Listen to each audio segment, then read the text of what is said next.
Welcome to the Action Network podcast. We are presented by FanDuel. This is your NFL Week 8 Best Bets episode. I'm your host today, Brendan Glasheen, joined by three Action Network experts who will be going through their three favorite bets for the upcoming Week 8 NFL Sunday, Monday slate. As a reminder, you can follow all of our picks and track them on the Action app by following our account. It's Action Network NFL Picks. Action Network NFL Picks. There every single week.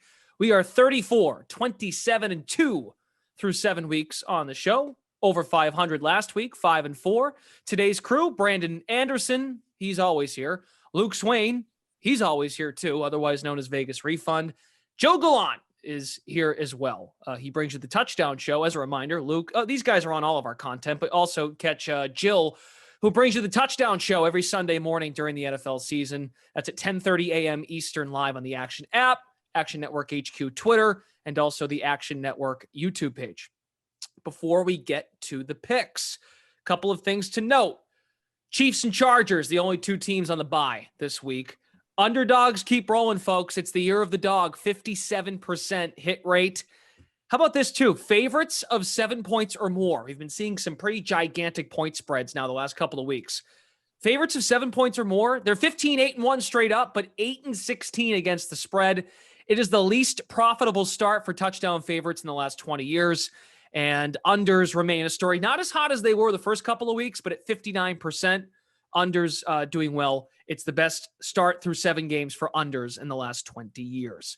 Before we get the actual picks as well, Brandon Anderson, we'll start with you. How do you look at this slate, this betting card for Week 8? Describe it for us in a sentence. Yeah, you mentioned those underdogs. This is a week where we've got just a ton of tight spreads. I see 10 right now to 15 games at 4 points or less. That means every half point matters right now because I looked at it. 3 is the key number. We all know that. That's the most important spot that the games land on. But this season, 2 and 4 are the next most common. So every half point matters. We were haggling over where we're going to get each of these lines. Make sure you're shopping around, get the best line you can out there right up until the pick. Yep, they're getting sharper, that's for sure. Luke, what do you make of this card this week? Yeah, it really is just the lines becoming tighter and tighter. Where if the unders have definitely regressed, and if it's terrifying to think about whether the underdogs are going to regress or not. But as you can see, like parity in the league has never been this high, just purely based off of the spreads that we're looking at this week. Yeah, not a lot of really good teams. Like parity is like a way of hiding. Yeah, there's a lot of parity. A lot of teams could win, but a lot of teams suck. Or everyone is just above average, and there's just a few elite. Where I think there's like 2 teams in the NFC that are winning records right now. Yeah, which is crazy. I know, it's just parody. That word bugs me. Oh, a lot of parody this year. It's like, all right, well, what does that mean? You could be really good or you could really stink. Anywho, there's my take for you, I guess. What about you, Jill? How do you look at the card? You're seeing the under regression for totals also take effect. There are 8 games with totals under 42.5. And I've been tweeting about this, about how the touchdown regression has been kind of in full effect. Just in comparison to last year after week 7, we had 611 touchdowns. This year after week 7, we have 517, nearly 100 touchdown difference through 7 weeks. So you really got to pick your spots now for touchdown betting, especially for totals as well.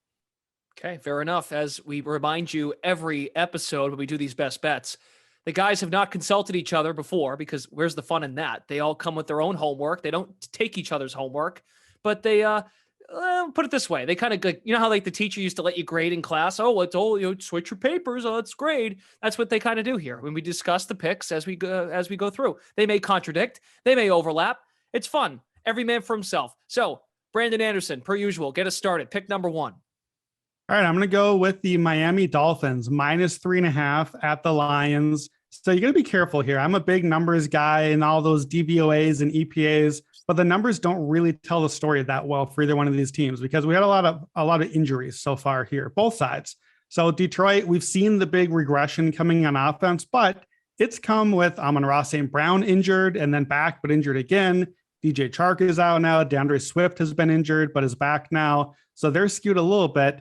Miami, though, has been skewed, I think, more than we're giving credit for as well. Their offense has been really good when Tua Tagovailoa plays, really not good in games where they have this 3 games now where they've had a backup or a big switch or some weird funky quarterback thing happening. So when Tua plays 8.6 yards per attempt, that leads the league. And we've got Tyreek Hill, we've got Jalen Waddle stretching the field, wearing defenses down. When you look at Miami's numbers, each game you consistently see second quarter, fourth quarter, and second half. Basically, they start a little slow, but that speed is wearing teams down. I think it's maybe the new modern version of, the old run the ball, run at you and just wear the team down. This is like the modern Derrick Henry offense. We're just going to run at you all game. And the Lions defense is telling the whole story. The Lions defense is not good. They did get a little better out of the bye last week, but they're dead last in DVOA. Pass defense is dead last. They allow the second most explosive pass plays in the league. This is not a team you want to face when you're giving up explosive pass plays, because I see Tyreek Hill and Waddle getting big yardage, big chunks down the field. And the difference here with Tua back in the lineup, when Miami has him most of their snaps, 4-0 this season. They're 0-3 in the other game. So it really is that stark of a comparison. Tua is third in EPA per play behind only Patrick Mahomes and Josh Allen. And he is enough better than Teddy Bridgewater, who I think we kind of said, not much of a drop off. Well, the numbers say otherwise. It's about the same drop from Tua to Teddy as it is from Pat Mahomes to Marcus Mariota. So you put a Mahomes back in this offense with those weapons against this Lions defense. I like the Dolphins to win and cover. It also feels like regression is taking place with the Lions offensively. The total's at 51.5 over at FanDuel. Their team total is at 23.5 this week. A lot of injury questions. It feels like we're still reacting to the Lions early in the year, and the injuries are really starting to catch up with them. So keep an eye on that. But I love the pick. It is a desperate spot, though, for Detroit. Earlier in the week, Chad Millman of Action Network, he hosts the Favorites podcast. He's on the other side. So that should be fun to see how that one unfolds. Luke, what's your first pick? So my first one is going to be the Cardinals as a 3.5-point dog going to Minnesota, which this really is Hopkins being back and Kyler looking like an absolutely different quarterback that he has been with Hopkins being back compared to when he's been out. It was his best EPA game by far. And with Hopkins, they've been a top 5 offense historically over the last year or so. And then you have a 5-1 Vikings team, which at first glance, I think to myself, this is the least talked about 5-1 team I've ever heard of, where you even look at O'Connell's Coach of the Year odds. I think he's 14-1 and they're 5-1, which is crazy to me. But when you look at who they faced, and they're only 2-4 against the spread, they've played a Bears team who we know who they are, a Saints team who had Andy Dalton, a Dolphins team who had Skylar Thompson and Teddy Bridgewater, Lions team without DeAndre Swift, and they're the Lions, and the Lions we're realizing are a lot worse than we thought they were. And then you have a Packers team who that win in week 1 is becoming a lot less impressive as the weeks go by. The Cardinals defense is still underrated. It is catching its stride. And then you just have a road dog that is 3.5 points, which has been money this year. They're road dogs of 3.5 or more, 27-14. And then from 3 to 6.5, 10 of those 15 games they've won outright. For those who love trends. So really, this is just taking a Cardinals team who, when you want to back them as an underdog, hoping for a backdoor by Kyler or whatever it is. You want to avoid them when they're the favorite. Underdogs with the Cardinals are the play. Vikings are overrated. I'll take the Cardinals plus 3.5. Yeah, you guys know I love my Cliff Kingsbury underdog stats, and you always play the Kingsbury matchups. Cliff as an underdog, 21-9-2 against the spread, 70%. Cliff as a road underdog, 15-3-2 against the spread, has won and covered 8 straight. I, as a Vikings fan, am very afraid of this spot for the team. I love it. And to credit our own, Cliff Kingsbury, we are fair to you on this podcast sometimes. Kyler Murray, since 2019, has the second best ATS record as an underdog, 19-10-2. Only Jimmy G has a better record than him as a quarterback as a dog. So Yeah, plus some extra rest. I know Kyler actually has a bad record off of rest, but I think altogether we're giving the rest edge to Cliff because he can use all the time possible to get prepped. Joe, what do you have for pick 1, week 8 best bets? Sure. Yeah. I'm looking at the AFC South and looking at the Titans-Texans matchup.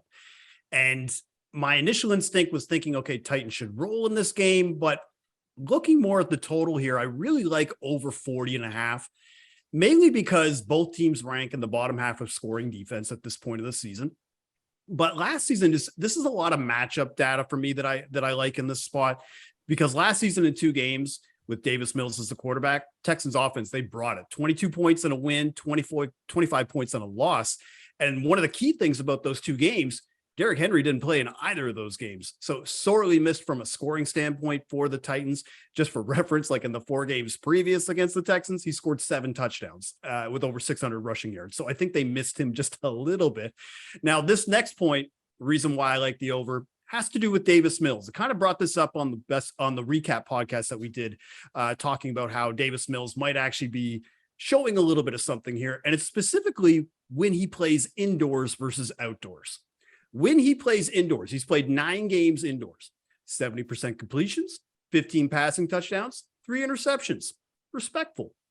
Outdoors, 59% completion percentage, 6 touchdowns, and 11 interceptions. So there's just a polar opposite of what he looks like when he's playing inside without the elements, as opposed to when he's playing outdoors.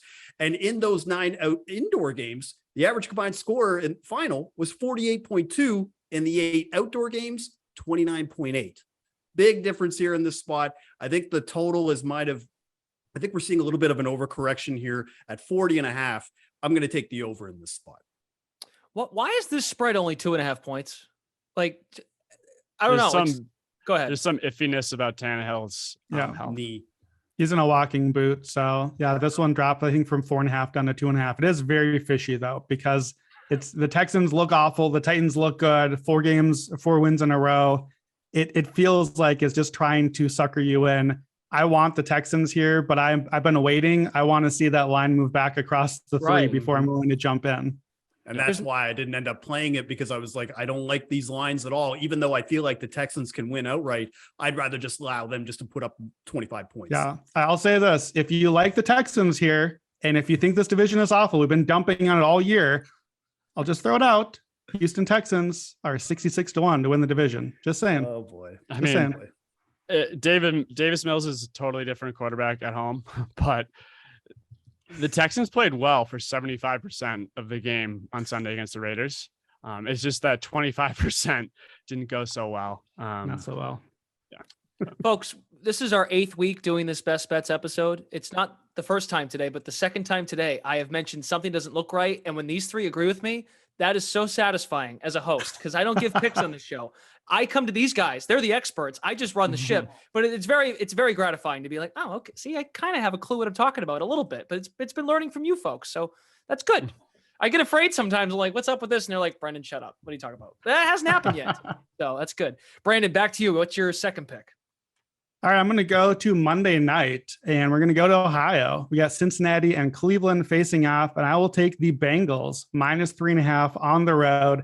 I got to admit, I'm a little annoyed here. I like the Dolphins. I like the Bengals. I took them at -3 Tuesday. I've got them in the app, so make sure you're following there. You get the line better. We're at 3.5 now, but I still like it. The Bengals, we talked about this on the Sunday night for the Monday show. They just played their best game of the season. And I got to hand it to Luke. We went head-to-head on this one last week. I had Atlanta, he had Cincinnati. It was over before I even got the television turned on. Cincinnati came out passing and obliterated the Falcons. And the Falcons are really similar to the Browns, the team that Cincinnati is playing now.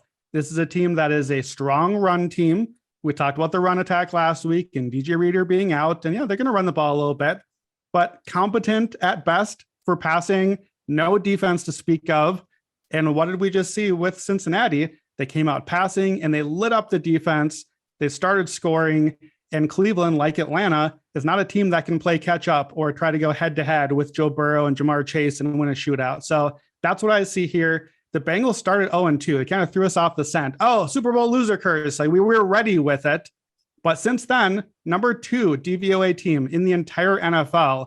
They're number 2 in offensive EPA, They're going shotgun. They're going pass heavy. This is the thing we wanted and expected from them.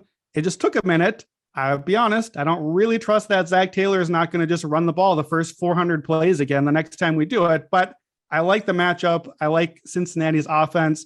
Browns defense, 30th in EPA per play the last month, dead last DVOA at home. And then, of course, tried and true, Kevin Stefanski, 3-11 in the division against the spread. That's always a good stat to roll out there. So it's a good spot here. We've been talking about the 3.5 and bigger underdogs. Historically, Monday night road favorites of 3.5 to 7 points are actually 58% covering. So on Monday night, where we know to give the home team a little extra credit, if the book is still making you such a big favorite here, usually that's kind of telling you who you should take. So I'll take the Bengals. I think the fact that this is just about a field goal, we have the Ravens to thank too. Like the Browns hanging around in that game last week allowed for the final score to look a little better than it probably would have finished if the Ravens handled their business. As we found out, they have not done that late in ball games. So I think that helped the Browns hang around and it makes it look a little deceiving. Also, Bengals 13-2 against the spread in their last 15 games, and they've covered 5 straight. So that's courtesy of Evan Abrams in action. You got something, Luke? The more the Browns lose and the ratings drop, it's going to be total chaos on whether there's value or not when Deshaun comes back. And which we're getting kind of close. I mean, I think we're like 4 weeks out. Yeah, but it's not Brissett's fault, I don't think, but he limits them, right? Jill's got thought. Yeah. You got a thought, Jill? Exactly. Well, I wouldn't necessarily say it's his fault every time, but I would definitely say he has contributed to some of that demise, especially in the latter parts of the game where you put it on his shoulders to come down and drive and to put them into field goal range. And we've seen it twice this season where he's thrown basically back-breaking, game-ending interceptions. And not to say that it's all his fault or that the whole thing just led to him doing that, but I'm not sure if Deshaun Watson would maybe do that. And again, I feel like I'm with Luke in the sense that I don't really know how we're going to price the Browns with Deshaun Watson coming back and how he's going to fit into that offense. Okay. Well, you got some time to process that. We'll see if the Browns hang around, right? I mean, that's really the key to this game. If they hang around and cover, then that's pretty good when you consider it's a good against a Bengals team that has turned it around, to say the least, since the first couple of weeks of the season. Luke, what is your second best bet for week 8? So my second one is going to be the Panthers +4 going to Atlanta, which this line was 6.5 on Monday, and it got destroyed early in the week and has slowly crept down where right before we went on this show it was 4.5 and now it's 4, which I would say 4 is probably the lowest I would go. But I really just purely based off of line value, anything lower than 4 long term, that just isn't really going to work. But last week we faded the Falcons purely really based off of this being you did. Yeah, sorry, I did. This being just kidding. Cheap shot. So this being, we faded them based off of the market expectation of the Falcons being at its peak, where they got blown out. So it did come down a little bit, I guess you could say, where at the same time, this is going to be the first time the Falcons are favored all year.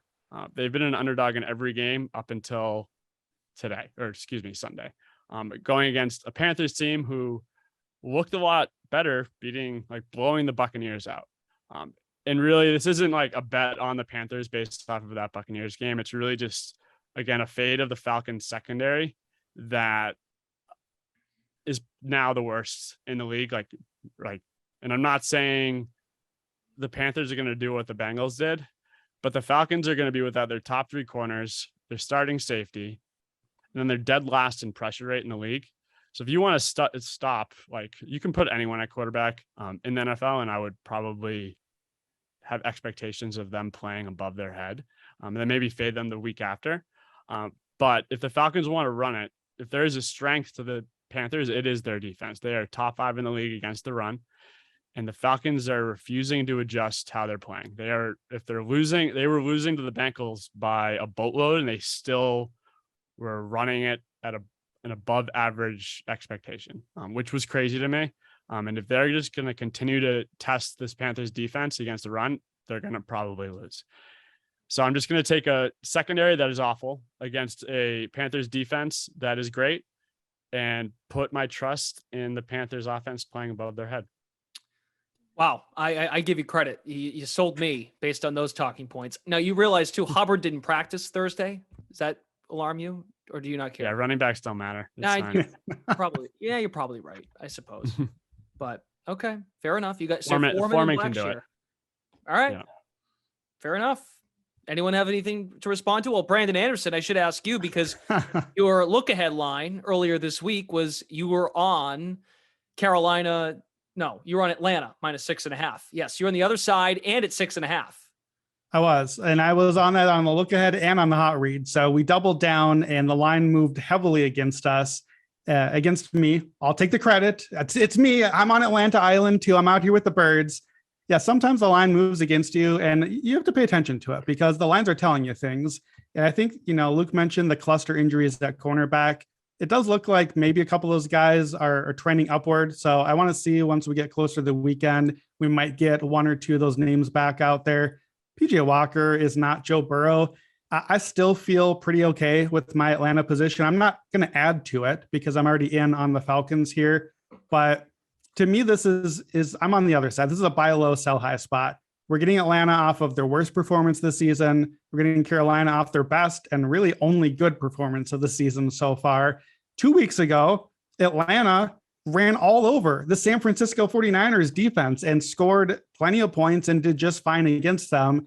I think it's just a spot where it got away, and this is not a team that's built to play in a got away game, but I'm not really worried about the Panthers getting away here. So I think if it just kind of stays according to script and stays under a touchdown, certainly at 4, like Luke said, the line is kind of right about where it ought to be, perhaps getting sharp here with those injuries. So I don't love the Falcons. I'm in like with the Falcons here, but watching those injuries, I still think it's a spot that I feel okay about. Yeah, and the buy low, sell high, like that is like my concern here, especially with how much it's moved and taking 4.5 instead of the 6.5. But the biggest thing to me is how bad the secondary has been, where Hayward and Terrell are definitely out, which are their top 2 corners by far and are great, Pro Bowl corners, but they just can't get any pressure. Where if you have a poor secondary, bringing pressure is going to be the thing that saves you, and they just can't. That's how you take advantage of the worst secondary in the league, is by just standing there with no one in your face. But yeah, I totally agree with you. It is a buy low, sell high, and that's the one thing that pains me. But PJ Walker, Joe Burrow, the second coming. Well, when you look at the Falcons offense, they average 22 points per game. The Panthers, and this is from Evan Abrams again of Action. Panthers are 1-28 straight up, 5-24 against the spread when their opponent scores 17 or more since the 2020 season. Yeah. And I mean, the PJ Walker against the Rams, where that was just painful, where they let him air it out against the Bucs, and it worked out. So yeah, I mean, he had a negative ADOT in that game. That's what I was going to say, is we don't have to worry about the cornerbacks if he's only throwing under routes the entire game. We're looking at linebacker health at that point. So we'll see. PJ still has to be some level of competency. So I guess we have to see how that holds up this week. XFL, he got the job done there. So maybe 2 in a row. It definitely feels like if Carolina covers, they win. Which if you're betting an underdog at these numbers, you have to have a firm belief that they can win the game, where it does feel like one of those, if Carolina covers, they win. If Atlanta covers, they blow the brakes off them.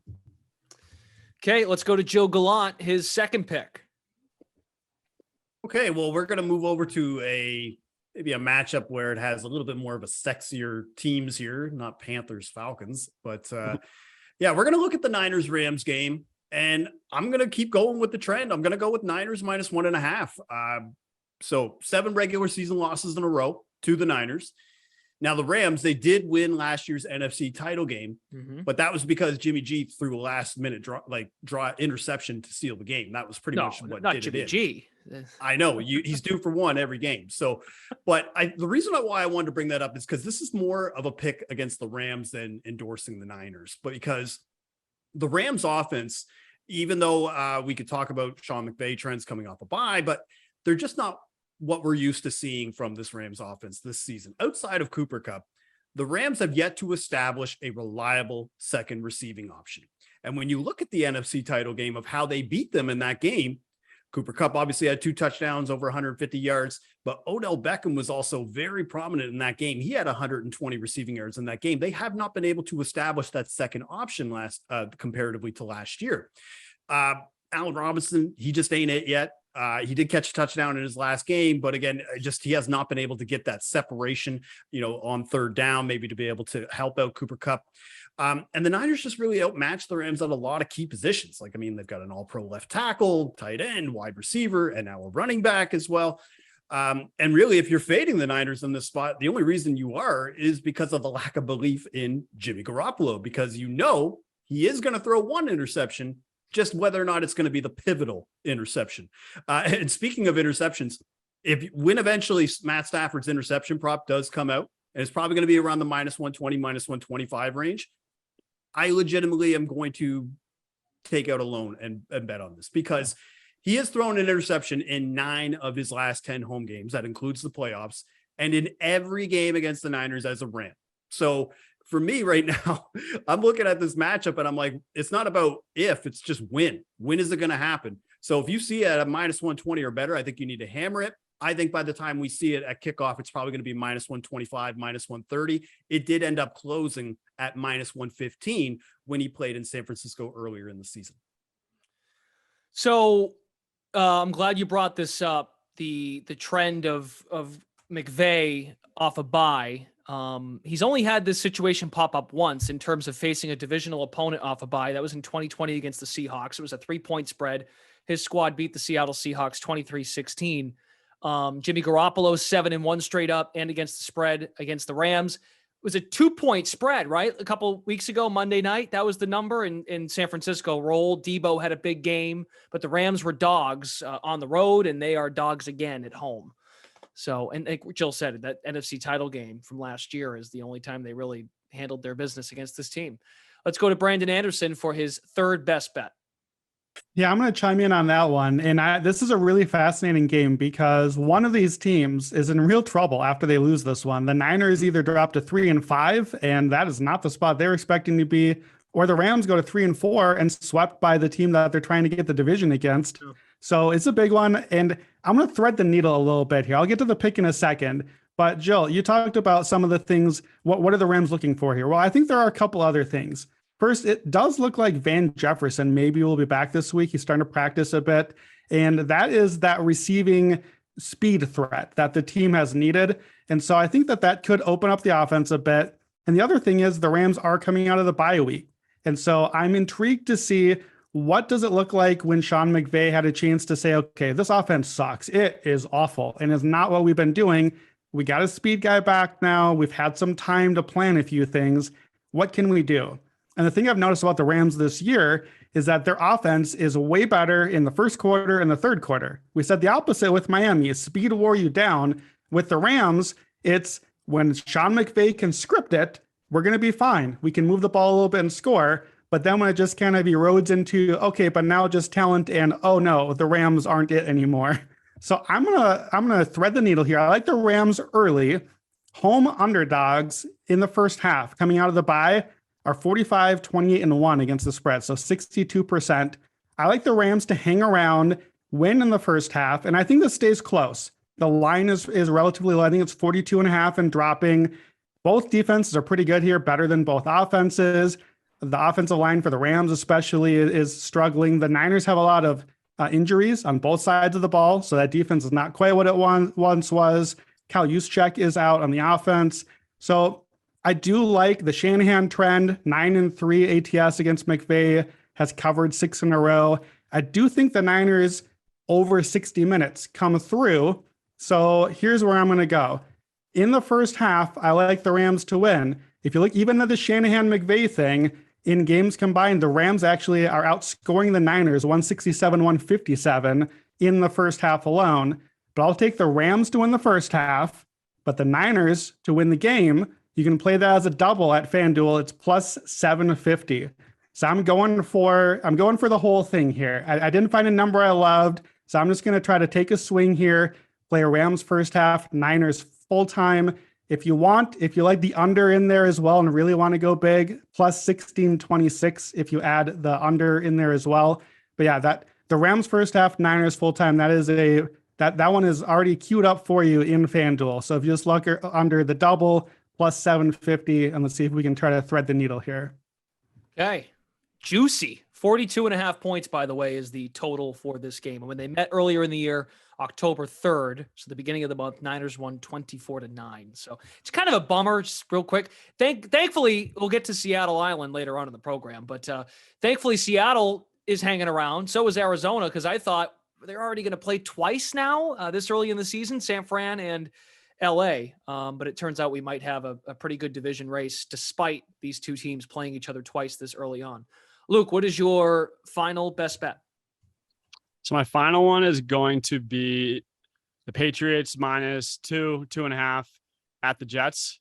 I know this is a short favorite on a divisional game, which normally in principle is one you want to avoid, but this is a 5-2 Jets team that is just a full fade for me at the current moment, where 4 of their 5 wins have been against backup quarterbacks. Their one quality win, quote unquote, was against the Packers, which, like I said, for the Cardinals, as the weeks go by, the Packers are looking worse and worse, and victories against them are becoming less and less impressive. This is only the second team ever to have a winning record and be an underdog in every single game come week 6, which is just playing above expectation. Now they got Breece Hall out, who I know he said running backs don't matter, but he is one that did. Because if you are going to put this in Zach Wilson's hands against a Bill Belichick defense and make him beat you, when James Robinson isn't going to beat me, Michael Carter, not too worried about either. If I just have no belief in Zach Wilson being able to beat me, where the Jets just have had every break, and you're getting a Patriots team with Mac off of an embarrassing loss on national TV, where the Patriots are 25-9 against the spread, coming off of a double-digit loss, 6-3 without Tom Brady, because I know every Patriots trend has Tom Brady in them. But yeah, it's just a buy low on the pass and a total sell high on the Jets, where the Jets have had Breece Hall being out, Elijah Tucker being out, who has been great. I think they're on their 4th right tackle. It's just, I pass minus 2.5. Yeah. The last thing I want to say is Mac Jones 100% over Zappy. Let him burn it down.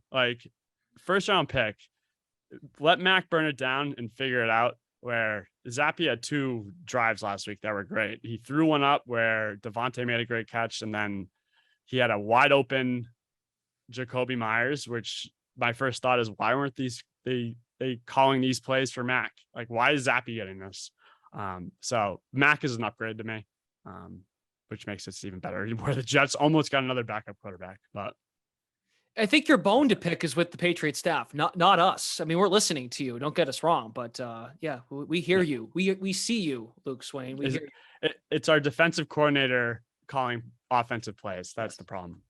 And great job mentioning the record without Brady, because that's the first thing people would have thought. Well, what's the record without Brady? So that was good. You came ready to go with that. So it's still relative because coaching, but not as relative because of Brady. Yeah, Breece Hall, Elijah Vera Tucker. Wow, that's the Boston accent just slipped. Elijah Vera Tucker, both out for the season. I don't think James Robinson's going to make up for that all in 1 week for the Jets. Jill, take us home. Your final best bet. I'm with Luke. Patriots minus 2.5 versus the Jets. I didn't know we were doing the same pick, but we have a lot of the same points. I find there are just a little bit more things too that we could look at, even just last year, just the last 2 matchups.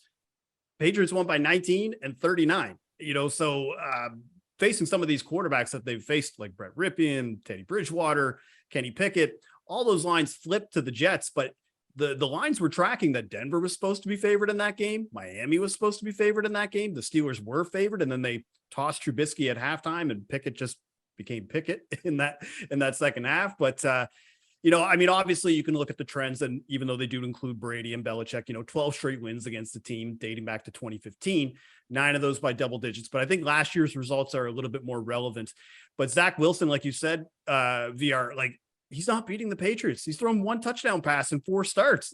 And they lost Breece Hall. Michael Carter, I'm not going to go that far where I'm just going to completely slander the guy, because I do think he's a good running back and he's fun to bet on from a touchdown scorer perspective. But that's the Patriots' specialty. The specialty is they run the ball, and the Jets are bottom 3 in touchdowns allowed by running backs. That pretty much sets up a perfect matchup for Damian Harris or Ramondre just to basically run over this team. So at a -2.5 line, I feel like we're getting a little bit of a gift here because of that Monday Night Football loss to the Bears.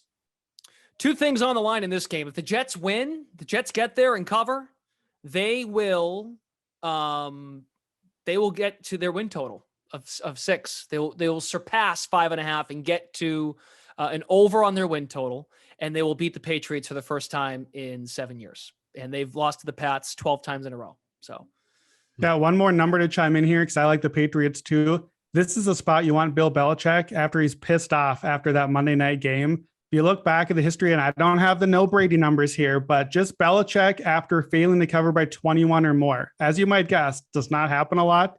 But in our system, 11-1 against the spread, covering by 12 points a game the following week, 12-0 straight up. So you want pissed off Bill Belichick out here. This is a spot for him. Before we wrap up the show, let's take a very quick look at next week's lines for NFL Week 9 to see if we like any numbers now before they adjust after Sunday. That's what we call the look-ahead line. Brandon Anderson, what do you like for next week? We got to do it. We can't make it through the whole podcast without a visit to Seattle Island. Let's go. Seahawks +3.5 at Arizona. I am insulted by this line. What are we doing? The Cardinals are 3.5-point favorites. Okay, let's start with Cliff Kingsbury's stat, because we know I'm going to get there eventually. You want Kingsbury as an underdog on the road. You don't want Kingsbury at home or as a favorite. He's 9-15 ATS as a favorite, 38%. 1-4 in the division as a favorite. Pete Carroll as an underdog, 62% in the division, 18-10 ATS. Geno Smith as an underdog. You want, like, all the trends point to Seattle here. But how about this trend? They played 3 weeks ago and Seattle just destroyed this team. Arizona, remember how Seattle has no defense? Arizona's offense scored 3 points, 3 in the entire game against the terrible Seattle defense, which, by the way, is not terrible anymore. They're actually number 1 in DVOA the last 2 weeks. They're top 8 over the last month in passing and rushing defense, not just offense. Actually, Seattle is the only team in the NFL that is top 8 in rushing and passing, offense and defense right now over the last month. The Seahawks are good, man, and the Cardinals are not. The pass defense is not good. We're still treating these teams like Kyler Murray is the top quarterback and Geno Smith is the one playing bad football right now. It's the other way. Geno is top 3 to 5 in every QB metric. Kyler is not playing well. Last game, Arizona turned it over 5 times. They were sacked 6 times against this Seattle defense. So what's changed? Why is the line still Arizona 3.5? Well, we've talked about it. DeAndre Hopkins is back, and that does change everything for them. It opens up the offense a lot, and it is in Arizona. But in Arizona hasn't helped a whole lot. Last 9 times these teams have played in Arizona, the Cardinals won once. Now I know you're going to say, yeah, but Russell Wilson. Geno Smith is playing just as well as Russell Wilson is right now anyway. Not this Wilson, the good Wilson. Geno Smith is playing as well as good Wilson and the Seattle offense. Arizona only 2-6-1 in those home Cardinals games. So I like Seattle here. And especially, I love the look ahead spot at 3.5. This line is going to get below that field goal because this weekend, both these teams play a one-loss team, but Seattle is at home favored against the Giants. So we expect them to win.